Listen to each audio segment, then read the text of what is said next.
আজকের এই প্রোগ্রাম থেকে আমি ওপেন চ্যালেঞ্জও দিচ্ছি তাদেরকে, যদি তারা মনে করে যে তারা তাদের এই যে হঠকারী সিদ্ধান্তে অবিচল অটল থাকবে, কেননা তারা সঠিক, তারা ওলামায়ে কেরামের সঙ্গে ডিবেটে বসতে পারে, বিতর্কে বসতে পারে।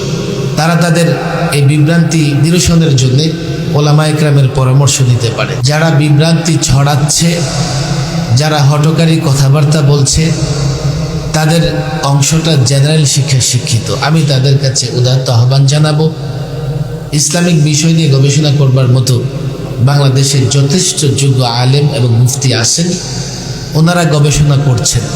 সরকারের কাছে এজন্য আমি বিশেষ আবেদন জানাতে চাই, এই যে বাংলাদেশের নানা জেলায় 16 কোটি মানুষের মধ্যে 16 জন 20 জন মানুষ নানা জায়গায় একত্রিত হয়ে সৌদি আরবের সঙ্গে মিল রেখে ঈদ পালনের নামে বিভ্রান্তিকর সিদ্ধান্ত নিচ্ছে বা কাজকর্ম করছে, তাদেরকে বিরত রাখবার চেষ্টা করেন।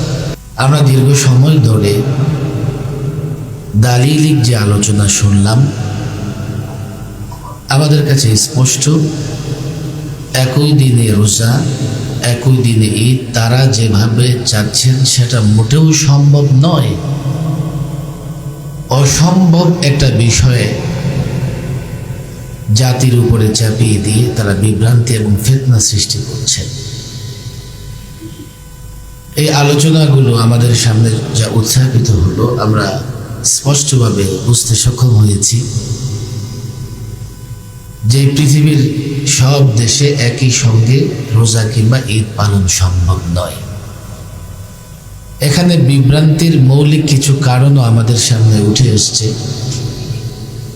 একটা বিষয় যদি আমরা স্পষ্ট বুঝি, তাহলে অনেকটা বিভ্রান্তির নিরসন হবে। রোজা, ঈদ সহ বেশ কয়েকটি বিধান পালন করা ওয়াজিবের সম্পর্ক হচ্ছে চাঁদের সঙ্গে, কিন্তু আমরা পালন করি সূর্যের হিসেবে। যেমন রমাদানের রোজা ফরজ হয়, ওয়াজিব হয় চাঁদ দেখা গেলে, কিন্তু পালন করি, শুরুটা করি সূর্যের হিসাব মতে। সুবহে সাদিক থেকে নিয়ে সূর্য অস্তমিত পর্যন্ত আমরা রোজার বিধানটি পালন করি। এই দুটি বিষয়ে পার্থক্য করতে পারি না বলে আমাদের ভেতরে নানা ধরনের সংশয় এবং সন্দেহের সৃষ্টি হয়। এই জন্য আমি স্পষ্টভাবে এটা বলতে চাই, তাদের দাবি বাস্তবসম্মত নয় এবং এটা কোনোদিনই সম্ভব নয়। হ্যাঁ, এই সূর্যের যে চক্কর বা সার্কেল, ঘুরে ঘুরে সূর্য যেভাবে পৃথিবীকে আলোকিত করে, সেই হিসাবে যদি আমরা একই দিন বুঝাই, তাহলে আমরা বলবো তো আমরা একই দিনই তো করছি, ঘুরছে সময় ঘুরতে ঘুরতে। আজকে মধ্যপ্রাচ্যের কোনো দেশে হচ্ছে তো ঠিক পরক্ষণে অন্য রাষ্ট্রে হচ্ছে, এর পরক্ষণে আমরা এইভাবে ঘুরে ফিরে গোটা পৃথিবীতেই ঈদ এবং রোজা পালন হচ্ছে। কিন্তু তারা সৌদি আরবে ঈদের নামাজ যখন হয়, কুরবানি যখন হয়, তারা কখন করছে? কমপক্ষে 3 ঘন্টা পরে সূর্য উদিত হয়। আর ওরা তো সৌদি আরবে সূর্য উদিত হবার আগেই বাংলাদেশে ঈদ পালন করে ফেলতেছে, কুরবানি করে ফেলতেছে। ওরাও বুঝতেছে এটা সম্ভব নয়। ঠিক আমেরিকার ক্যালিফোর্নিয়া, বাংলাদেশ এবং মধ্যপ্রাচ্যের সময়ের ব্যবধান কত! আজকে আরাফার রোজা নিয়ে মাওলানা মুফতি ইমাদউদ্দিন সাহেব বললেন যে হাজিরা যখন আরাফায় অবস্থান করেন, তখন যদি আমাদের রোজা রাখতে হয়, তো অনেক রাষ্ট্র আছে রাতে রোজা রাখতে হবে। হাজিরা যখন আরাফার ময়দানে অবস্থান করেন আমেরিকার নানা অঙ্গরাজ্যে, তখন রাত, তো রাতের বেলায় রোজা রাখবে? তাহলে বোঝা গেল অবস্থানের সময় রোজা রাখা সম্ভব না। অর্থাৎ হাজিরা যখন অবস্থান করবে ঘুরে ফিরে, আমরা এর পরের দিনটাতে যখন আসব তখন আমরা রোজা রাখব। যেহেতু চাঁদের মাধ্যমে ফরজ ওয়াজিব প্রমাণ হয়, আদায় করি সূর্য হিসেবে, সেহেতু আমাদের লুৎফুর রহমান ফরাইজি সাহেব যা বলেছেন যে এই বড় একটা ব্যবধান হয়ে যায়, যা কমপক্ষে 21 ঘন্টা থেকে 23 ঘন্টা পর্যন্ত হতে পারে, ব্যবধান হয়েই যাবে। এ কারণে যে চাঁদের মাধ্যমে প্রমাণিত হয়, আর সূর্যের হিসাবে আমরা কি রাখি, রোজা কিংবা ঈদ পালন করে থাকি। বিষয়টি একেবারে স্পষ্ট। যারা বিভ্রান্তি ছড়াচ্ছে, যারা হঠকারী কথাবার্তা বলছে, তাদের অংশটা জেনারেল শিক্ষায় শিক্ষিত। আমি তাদের কাছে উদাত্ত আহ্বান জানাবো, ইসলামিক বিষয় নিয়ে গবেষণা করবার মতো বাংলাদেশের যথেষ্ট যোগ্য আলেম এবং মুফতি আছেন, ওনারা গবেষণা করছেন। যদি সম্ভব হতো ওনারা এই বিষয় নিয়ে কথা বলতেন। হ্যাঁ, জ্যোতির্বিজ্ঞানের কিছু বিষয় আপনারা খুব ভালো জানেন, ভালো বুঝেন, আমরা আপনাদের ধন্যবাদ জানাই, মোবারকবাদ জানাই। তো মনে রাখতে হবে, জ্যোতির্বিজ্ঞান কিংবা ক্যালেন্ডার দিয়ে রোজা কিংবা ঈদ প্রমাণিত হয় না। প্রকৃতপক্ষে চাঁদের উদয় এবং চাঁদ সূর্যের উদয়, এই দুটার সঙ্গে প্রমাণ এবং পালনের একটা হিসাব থাকে সরকারের কাছে। এই জন্য আমি বিশেষ আবেদন জানাতে চাই, এই যে বাংলাদেশের নানা জেলায় 16 কোটি মানুষের মধ্যে 16 জন 20 জন মানুষ নানা জায়গায় একত্রিত হয়ে সৌদি আরবের সঙ্গে মিল রেখে ঈদ পালনের নামে বিভ্রান্তিকর সিদ্ধান্ত নিচ্ছে বা কাজকর্ম করছে, তাদেরকে বিরত রাখবার চেষ্টা করেন। তাদেরকে বিরত রাখবার জন্যে প্রয়োজনে আইনত ব্যবস্থা গ্রহণ করেন।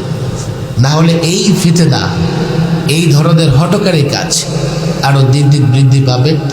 এক সময় ওরা উম্মার এক এবং ঐক্যের কনসেপ্ট ধারণ করে, অথচ বাংলাদেশের ভেতরে ওরা বিভ্রান্তি ছড়ায় মানুষের ভিতরে বিভেদ তৈরি করতেছে।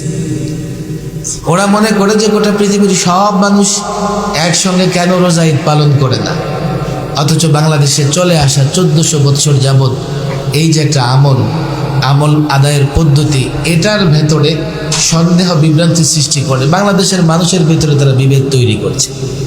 এটা নিঃসন্দেহে তাদের অজ্ঞতা, এটা নিঃসন্দেহে তাদের হঠকারিতা।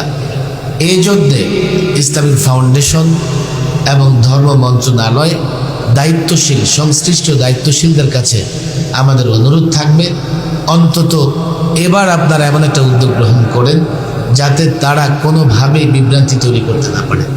আজকের এই প্রোগ্রাম থেকে আমি ওপেন চ্যালেঞ্জও দিচ্ছি তাদেরকে, যদি তারা মনে করে যে তারা তাদের এই যে হঠকারী সিদ্ধান্তে অবিচল অটল থাকবে, কেননা তারা সঠিক, তারা ওলামা ইকরামের সঙ্গে ডিবেটে বসতে পারে, বিতর্কে বসতে পারে। তারা তাদের এই বিভ্রান্তি নিরসনের জন্য ওলামা ইকরামের পরামর্শ নিতে পারে। সাধারণ মানুষকে মোটা দাগে কিছু প্রশ্ন সাধারণ মানুষকে ছুড়ে দিয়ে, যেমন হাজী সাহেবরা আজকে আরাফার ময়দানে আসে, আপনি রোজা রাখবেন কালকে, এটা হলো? আরে হাজী সাহেবরা এখন আরাফার ময়দানে আসে, আমেরিকার নানা অঞ্চল এখন অন্ধকারে আছে, ওরা কি করবে? সম্ভবই না এটা। দালিলিক এই আলোচনা থেকে আমরা সেটা বুঝতে পেরেছি। এবং মাওলানা মুফতি মাহাদুদ্দিন সাহেব যা বলেছেন, এই ফিতনা যেভাবে দিন দিন ওই চাঁদপুরের ছোট্ট একটা গ্রাম থেকে ছড়িয়ে একেবারে মৌলভীবাজার শহর পর্যন্ত পৌঁছে গেছে, কেননা এই ধরনের এমন অনেক হঠকারী মন মানসিকতার লোকজন আছে যারা মোটা দাগের কিছু কথাবার্তায় বিভ্রান্তির শিকার হচ্ছে। আর এই বিভ্রান্তি দূর করবার জন্য প্রথমত বৃহৎ আকারে আলোচনা করা, ব্যাপকভাবে আলোচনা করা, যৌক্তিক জায়গা থেকে আলোচনা করা, যুক্তির আলোকে আলোচনা করা, পাশাপাশি আইন শৃঙ্খলা বাহিনী বা কিংবা সংশ্লিষ্ট যারা দায়িত্বশীল আছেন তাদেরও সচেতন সতর্ক হওয়া। সব জায়গায় যে এটা মানে খুব বেশি একটা ঈমান বা বিশ্বাসের জায়গা থেকে করে এমন না। যেখানে 10 জন মানুষ দাঁড়ায়া বিচ্ছিন্ন হয়ে একদিন আগে ঈদের নামাজ আদায় করতেছে, মিডিয়া সেটাকে খুব হাইলাইট করতেছে, এই থেকেও তারা উৎসাহিত হতে পারে, ভালোই তো। আমি এখন জাতীয় একজন ব্যক্তিত্বে পরিণত হয়ে গেলাম, মিডিয়া আমাকে দেখাচ্ছে, নানান চ্যানেল আমাকে দেখাচ্ছে। সে থেকেও কেউ কিংবা ইসলাম বিদ্বেষী কোনো চক্র, ইসলামের বিরুদ্ধে ষড়যন্ত্রকারী কেউ তাদেরকে উৎসাহ দিতে পারে, ফান্ডিংও করতে পারে। এটা অসম্ভব কিছু নয়। সেজন্য রাষ্ট্রের ব্যবস্থা এবং ওলামাদেরকে সজাগ এবং সচেতন থেকে এই ধরনের কর্মকাণ্ডের বিরুদ্ধে প্রতিরোধ গড়ে তোলা দরকার। বিশ্বাস করে আজকে দাওয়াতুস সুন্নাহ বাংলাদেশ যে কাজটা শুরু করেছেন, এটা একটা অনুপ্রেরণা যোগাবে। এখান থেকে অন্যান্য সংগঠন, অন্যান্য রাজনৈতিক ব্যক্তি, সামাজিক ব্যক্তি এবং নানা প্রতিষ্ঠান তারাও এই ধরনের উদ্যোগ নিয়ে এই বিভ্রান্তি নিরসন করবেন। আল্লাহ তাবারক ওয়া তাআলা এই বিভ্রান্তি নিরসন করে আমাদেরকে ঐক্যবদ্ধ থাকার তৌফিক দান করুন। ওমা তৌফিকি ইল্লা বিল্লাহ ওমা আলাইনা ইল্লা